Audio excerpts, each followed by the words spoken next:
Assalamualaikum warahmatullahi wabarakatuh. Alhamdulillah, pada kesempatan malam hari ini Jurnal Kembara kembali ingin membagi atau share cerita yang kemarin juga kami share. Alhamdulillah, pada kesempatan malam hari ini saya ingin melanjutkan cerita saya waktu kemarin solo hiking di puncak tertinggi Kabupaten Rembang yang biasa disebut dengan puncak atau Gunung Argopuro Lasem. Yang mana di waktu kemarin saya sendirian di atas puncak dan menceritakan sekilas pengalaman ketika mendaki. Dan pada malam kemarin saya sempat mengulik cerita saat saya mendaki dulu di Gunung Argopuro dan ada cerita mistisnya.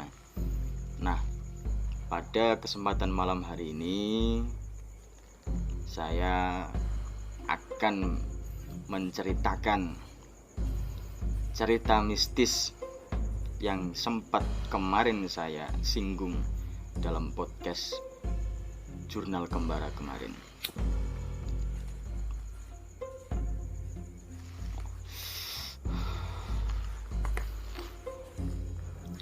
Di malam hari ini saya awali dengan membakar sebatang rokok untuk menambah cita rasa suara dan mendayu-dayunya suara. Mungkin seperti itu. Oke. Jadi awal mula cerita yang saya anggap mistis beberapa tahun yang lalu di puncak Gunung Argopuro Lasem itu saat saya mendapat WA dari teman sehobi, teman pendaki juga, asal daerahnya daerah Pati. Teman saya itu, saya nggak menyebutkan namanya karena beliau sekarang sudah dipanggil oleh Sang Maha Kuasa, pencipta alam segala. Jadi saya cuman menceritakan saja bahwasanya waktu itu beliau menghubungi saya lewat WA untuk menemaninya mendaki di puncak Argopuro, yang mana dulu juga sempat kita mendaki bersama bareng-bareng. Ada rekan-rekan dari beberapa daerah, ada yang dari Kudus, Demak dan sebagainya, bahkan dari pegiat-pegiat pecinta alam di Rembang. Saya mendapatkan WA dari beliau bahwasanya akan mendaki di Gunung Argopuro, mintanya pas malam Jumat. Saya lupa tanggalnya, tanggal berapa kemarin. Pokoknya tahun 2019 ke 20 itu, pas adanya corona.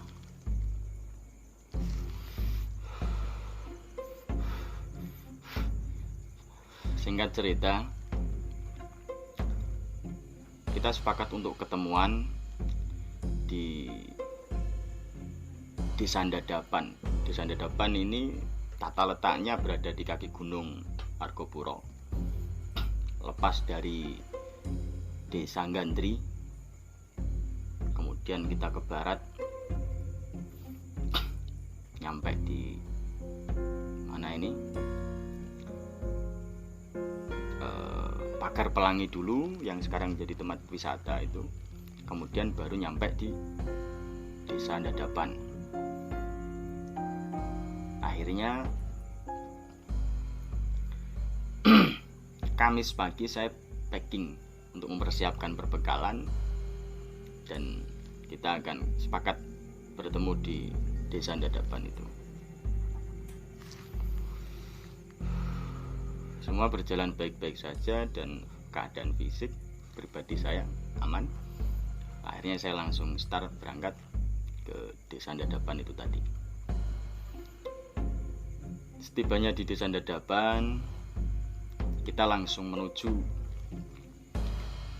ke Basecamp Argopuro, Basecamp pendakian Argopuro via Siwalan Sukun, yang mana itu adalah trek favorit kita. Jadi Argopuro itu ada beberapa akses untuk mencapai puncaknya. Dari Siwalan Sukun bisa, dari Ngeroto bisa, dari Watu Pecah, Watu Rupit yang sekarang jadi pendakian juga, namanya Puncak Watu Krapyak, itu juga bisa.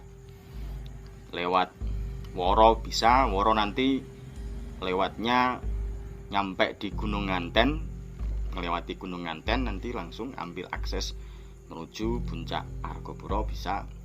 Lewat jalur Sluke juga bisa, Pancur bisa. Yang baru dibuka ini lewat Sendang Coyo juga bisa. Lasem, pantes itu ke mana ini? Ke timur, arah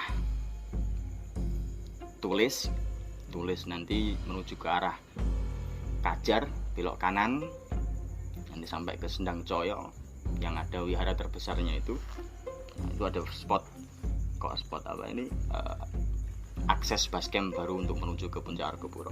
Nah, kita sepakat untuk lewat di Siwalan Sukun karena itu adalah tempat akses favorit kita untuk menuju Puncak Argopuro. Singkat cerita, kita stay dulu di basecamp, kemudian menuju ke sungai.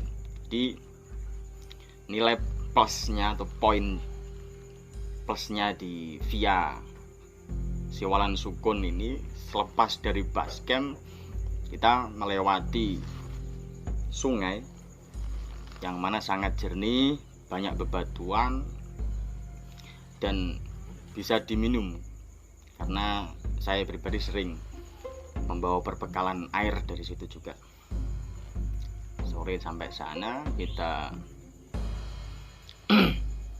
sholat asar dulu, kemudian masak mie instan, kopi, kemudian jagung santai. Ya, semua berjalan seperti layaknya pendaki lah, normal di waktu itu awal itu.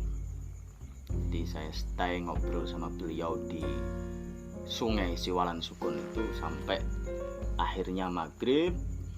Menunggu maghrib, selepas maghrib baru kita sepakat untuk trek menuju ke Puncak Argopuro.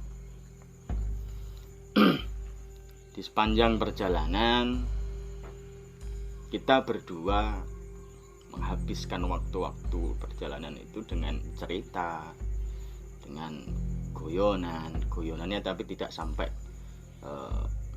ke arah-arah yang negatif. Contoh berbicara kotor, kemudian rasis atau sebagainya yang konotasinya berbau negatif, kita enggak, karena itu adalah pantangan bagi kita pendaki. Ketika mendaki di sebuah gunung, di gunung manapun, kita pantang untuk berbicara yang konotasinya berbau negatif, entah kepada tokoh orang, suku, dan ras. Kita menghindari itu karena kalau orang Jawa pedomannya ini tindak tanduk unggah-ungguh harus dijaga dimanapun tempatnya, entah di alam, entah di daerah orang. Apalagi kalau di alam ini kan kita nggak bersinggungan langsung dengan manusia, tapi langsung